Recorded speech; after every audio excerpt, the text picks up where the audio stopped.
I've driven the same back roads home for years, but I'm never taking them again. I can't. Not after what I saw last week. It was late, maybe 11:30 p.m. I just finished meeting with a client who wouldn't stop nitpicking their website redesign. It was easier to take the back roads than to deal with the highway at that hour. No lights, no traffic, just me, the hum of my car, and a stretch of empty asphalt. Usually, it's peaceful. But that night, it wasn't. About halfway down the road, I saw hazard lights flashing ahead, just past a curve. My first thought was that someone had car trouble. I slowed down out of habit, thinking I'd at least ask if they needed help. But then I saw him. There was a man crouched on the side of the road. At first, I couldn't tell what he was doing, it looked like he was rummaging through something. Maybe it was an animal that got hit, a deer, or a coyote? I inched closer, and the headlights hit him fully. That's when I saw it. It wasn't an animal. It was a person.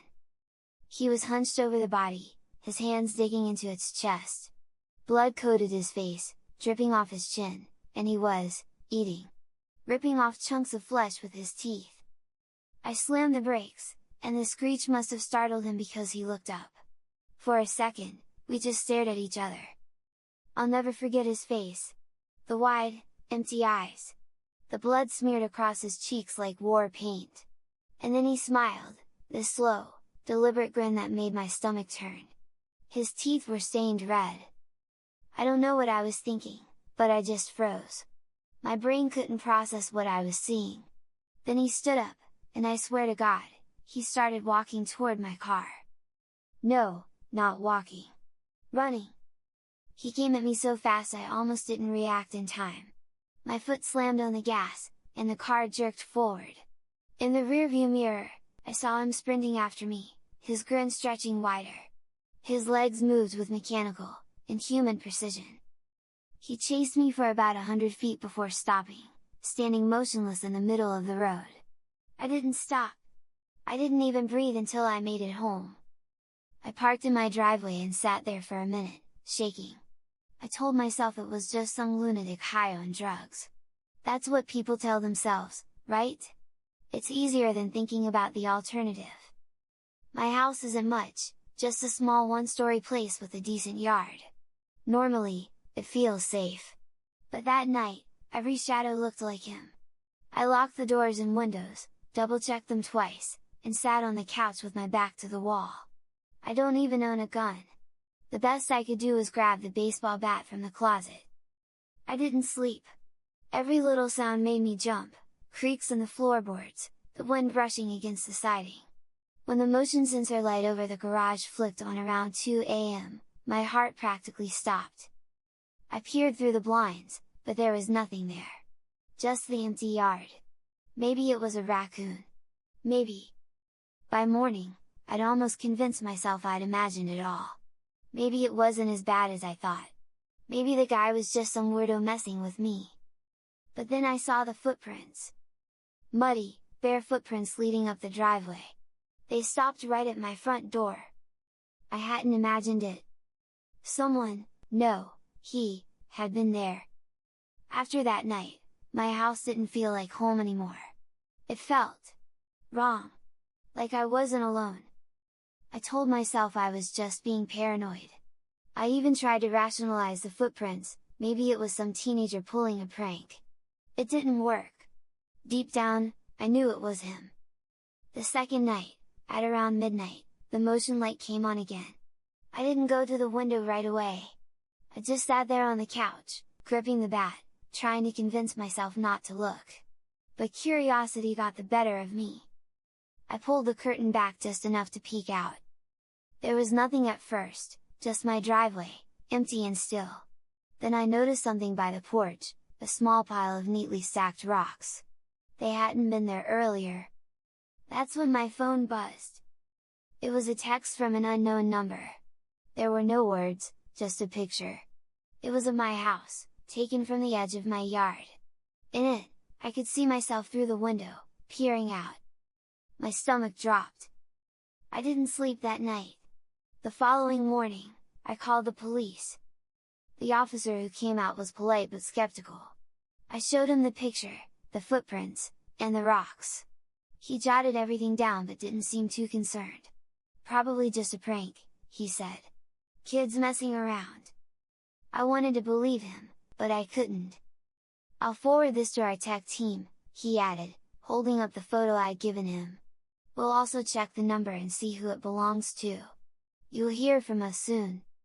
That evening, I went to a hardware store and bought security cameras, extra locks, and floodlights. By the time I finished installing everything, the sun had set. I felt a little safer, but not much. The surveillance gear gave me a sense of control, like maybe if I could see him coming, I'd have a chance to do something. But that night, the cameras proved useless. Around 1 AM, I heard a faint tapping on the living room window. Though I was terrified to see what was causing it, I forced myself to check the camera feed. Static! Every channel showed static. The tapping grew louder, more insistent. Bat in hand, I crept to the window and peeked out. Nothing! Just the empty yard again. I went back to the couch and tried to calm down, but the tapping didn't stop. Instead, it moved, first to the living room window, then the kitchen and the bedroom. It circled the house like a predator stalking its prey. By morning, it stopped. When I checked outside, I found more footprints, leading up to every first floor window in my home.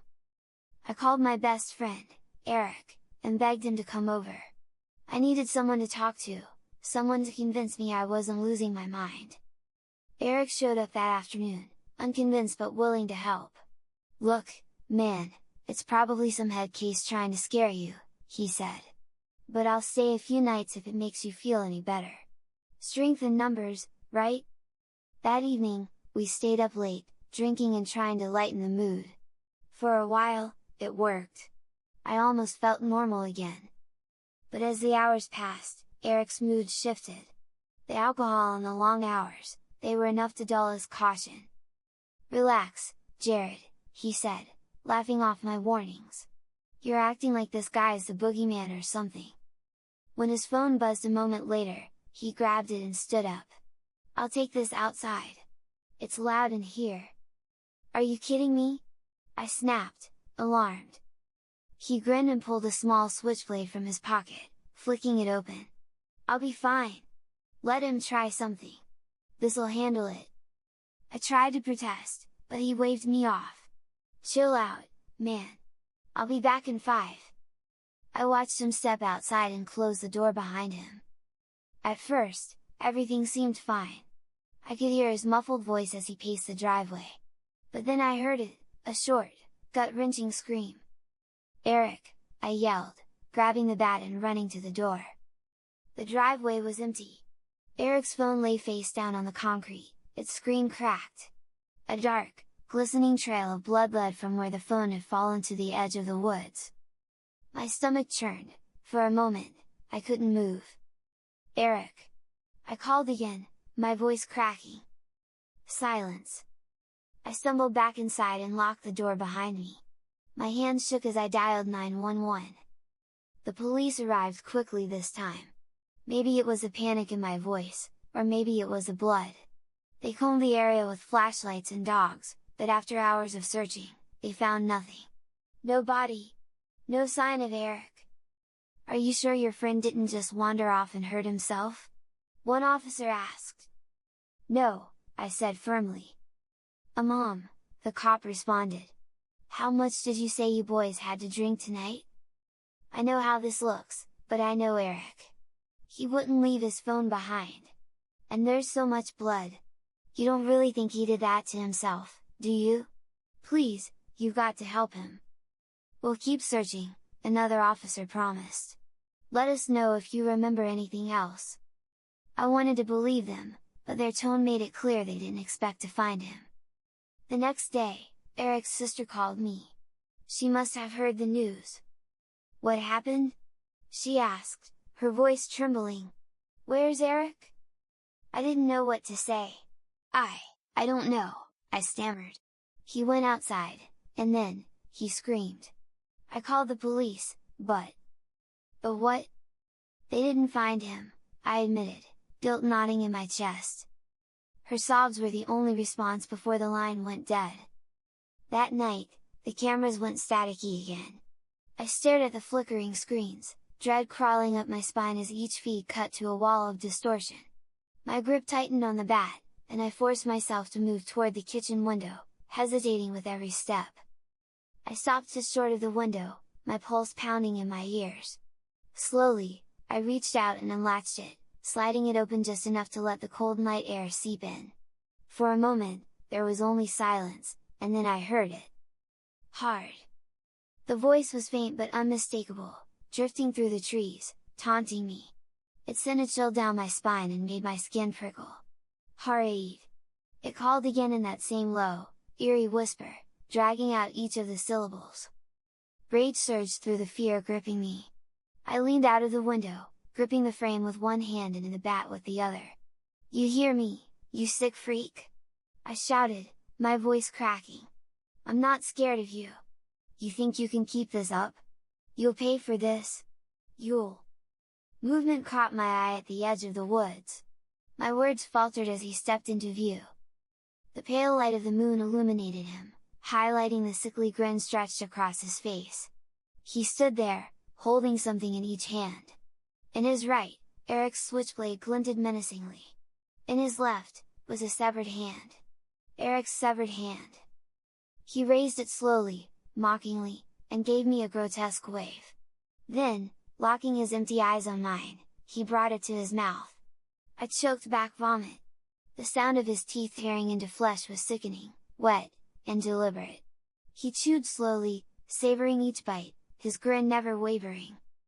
I stumbled back from the window, choking on bile, and slammed it shut. My hands trembled as I fumbled for my phone and dialed 911. "He's here," I blurted when the dispatcher answered. "He's outside my house. He's got my friend's hand. And he's eating it." The dispatcher's voice was calm but urgent. "Sir, listen to me. Get somewhere safe. Stay with a friend if possible. Officers are on their way now." I nodded shakily and grabbed a duffel bag from the closet. My mind raced as I tossed in clothes, my laptop, and anything else I could think of. I quickly called Jessica, a coworker, and begged her to let me crash at her place. She agreed, no questions asked. The whole time, my ears strained for any sound, any sign the psychopath was still on my property, in the woods, or worse. But when I cautiously glanced through the window again, he was gone, melted back into the woods like a shadow. By the time the police arrived at my home, I was long gone. My hands clenched the wheel as I sped through the dark streets, headed toward Jessica's place. An hour later, just after I'd managed to settle in somewhat, my phone buzzed. It was one of the officers who had searched my property. "Jared," he said, his voice cautious but kind. "We've completed our initial sweep of the area. I need to let you know, we found something." I gripped the phone tighter, bracing myself. "What is it?" I asked, my voice barely audible. He hesitated, as if trying to find the right words. "We found a hand," he said gently. "It matches the description you provided, and it appears to be Eric's. I'm so sorry." The room spun for a moment, and I had to sit down. Just his hand?" I managed, my throat dry. "For now, yes," he replied. "We didn't find any other remains, but we'll keep looking. I know this is difficult, but we're doing everything we can." My chest tightened as I tried to process his words. Did you trace the number?" I asked shakily, needing something, anything, to distract me from the horrific image in my mind. "Yes," the officer said, his tone measured but with a trace of unease. "The number belongs to a man reported missing a few weeks ago. We think there's a connection to your case, and we're actively pursuing it. I promise you, we'll get to the bottom of this." "Thank you," I whispered, though the words felt hollow. "I know this is terrifying," he added, his voice softening. "But you're doing the right thing by staying somewhere safe. If you remember anything else or if anything happens, call us right away." I nodded, even though he couldn't see me. "Okay. Thank you," "We'll keep you updated," he said before hanging up. I placed the phone down slowly, my hands trembling. Their words had been kind, but the reality was brutal. Worse yet, I was no closer to understanding what was happening, or how to stop it. I stayed with Jessica for a week, trying to hold it together, but every night was worse than the last. Sleep didn't come easy, and when it did, I'd wake up in cold sweats, the man's blood-soaked grin burned into my mind. Jessica didn't push for answers. I think she could tell I wasn't ready to talk, but I could feel her unease growing. When I told her I was planning to go back home, she didn't hide her concern. "Jared, are you sure this is a good idea?" she asked, her voice low and cautious. "The police told you to stay away. Maybe it's too soon. The police still haven't identified a suspect, and Eric is still missing." "I can't just stay here forever," I said, though my voice wavered. "It's my house. I can't let him, whatever he is, take that from me." Jessica crossed her arms, her face tight with worry. "And what if going back just makes it worse? What if you walk right into another nightmare?" I hesitated, gripping the strap of my bag. "I don't know, Jess. But I can't keep hiding. If I don't go back now, I probably never will." She sighed, shaking her head. "I get it, but, just promise me you'll call if anything happens. Don't try to handle it on your own." "I promise," I lied. When I pulled into my driveway late the following morning, everything looked normal, just the way I'd left it. The curtains were drawn, the lawn was untouched, and the house stood there like it always had. But inside, it felt off. The air was stifling, like the house itself knew what had transpired and was bracing for an encore. I wasn't about to let that happen. Not without a fight. I installed extra locks and deadbolts on the doors, making sure they'd hold if anyone, or anything, tried to break through. I bought top-of-the-line security cameras and positioned them to capture every angle of the house, even synced the feeds to my phone so that I could monitor the footage in real time. A new floodlight cast a harsh glow over the entire front yard at night, leaving no shadows for anyone to hide in. And I bought a gun, along with enough ammunition to make damn sure I'd be ready if it came to that. For a few days, it felt like I'd taken control. The house still felt wrong, but I was doing everything I could to protect myself. The police promised to do extra patrols around the neighborhood as well, and they told me I'd be a priority if anything happened. It wasn't much, and I didn't honestly believe they could actually stop him, but it was a nice gesture, and it couldn't hurt. Then, one morning, it all came crashing down. I woke up to find something on my doorstep.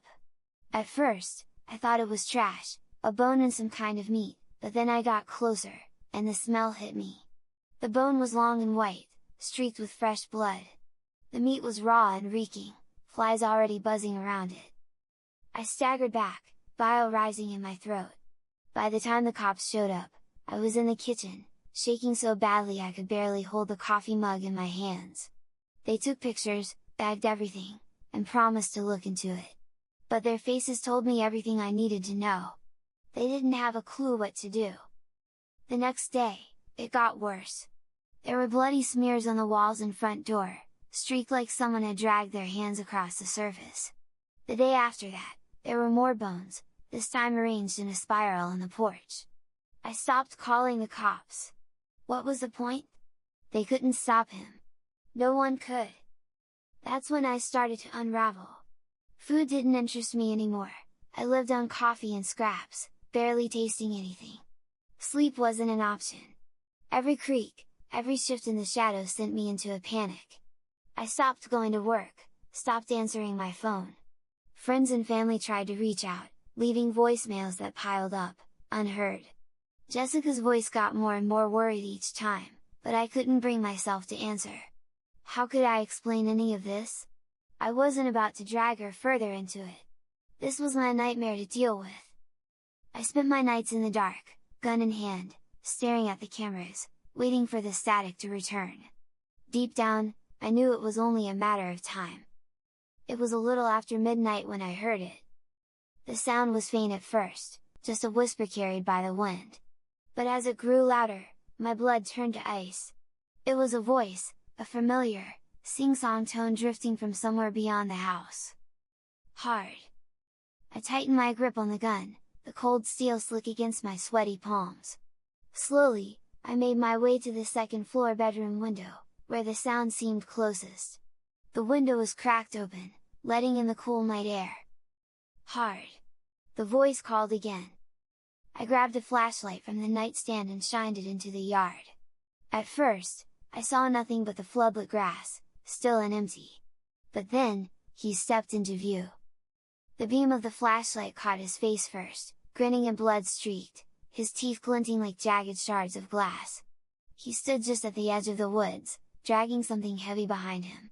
My stomach dropped when I realized what it was, a body. Limp, pale, and unmistakably human. He stared up at me, his eyes meeting mine, as if daring me to look away. Then, with sickening casualness, he crouched down and raised the body's leg. His hands moved methodically, slicing into the flesh with the knife I hadn't seen him draw. I watched, frozen in horror, as he carved off a piece of the leg and brought it to his mouth. My flashlight shook as I let out a scream. "What the hell do you want from me?" I shouted, my voice breaking. The man tilted his head, still chewing, as if considering my question. Then he swallowed, his grin widening even further, and for the first time ever, he spoke. "I want to know what you taste like." The words hung in the air like a death sentence. Before I could react, he unexpectedly dropped the body and hurtled forward, sprinting toward the house.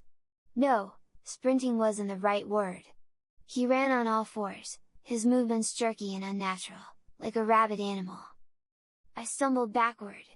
A split second later, with a deafening thud, he slammed into the front door just below me. The entire house shook, the locks straining under the impact. I barely had time to process what was happening before he changed tactics. Before I had time to react, the sound of glass shattering rang out from downstairs. My stomach plummeted, he'd come through the living room window.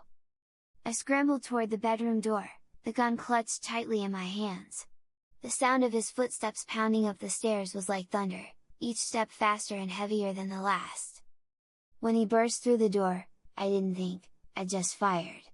The gun roared in my hands, and the man staggered backward, a bloom of red spreading across his chest. But instead of falling, he let out a guttural snarl and kept coming. I fired again, and again, and again. Each shot seemed to slow him, but only for a moment.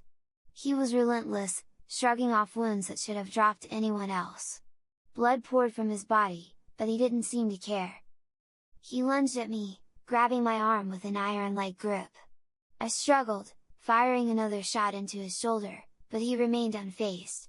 His head snapped forward, and before I could defend myself, he sank his teeth into the flesh of my shoulder. I screamed as he tore away a chunk. Blood soaked my shirt as he chewed, a sickening grin spreading across his face. Adrenaline took over, numbing the blinding pain. I drove my knee into his stomach and fired yet again, this time into his head. This time the bullet sent him sprawling across the floor, his body spasming as he hit the ground. But he still wasn't dead. I could see his fingers twitching, his chest rising and falling in shallow, labored breaths. I didn't wait for him to recover. I grabbed him by the legs, ignoring the slick, sticky blood that coated my hands, and dragged him down the stairs. He groaned weakly, but didn't fight back. The basement door loomed ahead.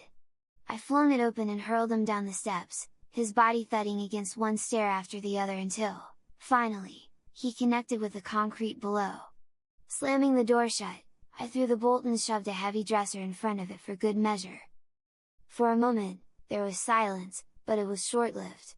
A moment later, the quiet was interrupted by the sound of fists pounding violently against the door. The wood groaned under the pressure, splintering with each blow. It wouldn't hold for long. I looked around desperately for an escape. My eyes landed on the generator I'd bought recently, sitting in the corner of the kitchen. I'd been worried about the power going out and leaving the cameras and floodlights useless. It ran on gasoline, and the canister sat beside it, nearly full. I grabbed the container, unscrewed the cap, and poured a thick stream of gasoline under the basement door. The pounding grew louder, the door starting to crack as I struck a match and dropped it into the puddle. Whatever, this man was, something was very, very wrong, and if gunshots to the head weren't enough to fell him, it was only a matter of time until he caught up to me, if I didn't do something drastic. So, that's exactly what I did. Even as I lit the match, I was aware of the cost, I just didn't care. Flames roared to life, crawling up the door and licking at the walls. The pounding stopped, replaced by an ear-piercing screech, a sound so raw and primal it made my stomach turn. It was fury, unrestrained and wild, echoing up from the basement. I didn't wait to see what happened next. I grabbed my keys and ran for my vehicle, the fire spreading behind me. By the time I reached the street, the house was fully engulfed.